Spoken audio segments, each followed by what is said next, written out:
கிறிஸ்துவுக்குள் பிரியமானவர்களே, ஆண்டவராகிய இயேசு கிறிஸ்துவின் இனிய நாமத்தினால் அன்பின் வாழ்த்துக்கள்.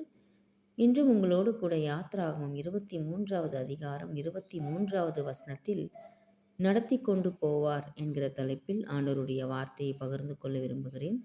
என் தூதனானவர் உனக்கு முன் சென்று எமோரியரும், ஏத்தியரும், பெருசியரும், கானானியரும், ஏவியரும், எபூசியரும் இருக்கிற இடத்துக்கு உன்னை நடத்தி கொண்டு போவார். அவர்களை நான் அதம் பண்ணுவேன். நடத்தி கொண்டு போவார். அந்த தூதன் என்று இங்கே பிதா சொல்வதெல்லாம் பரிசுத்த ஆவியானவரை பற்றிதான். அவர் உங்களை நடத்தி கொண்டு போவார். அடிக்கோடிட்டதை பல மடங்கு மெதுவாக வேகமின்றி வாசியுங்கள். ஆவியானவரின் செயல் என்னவென்று உணர ஆரம்பிப்பீர்கள். யோவான் 16:13 சத்திய ஆவியாகி அவர் வரும்போது சகல சத்தியத்துக்குள்ளும் உங்களை நடத்துவார் என்றார் இயேசு.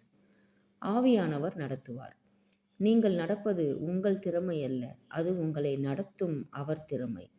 அவருக்கே மகிமை உண்டாவதாக.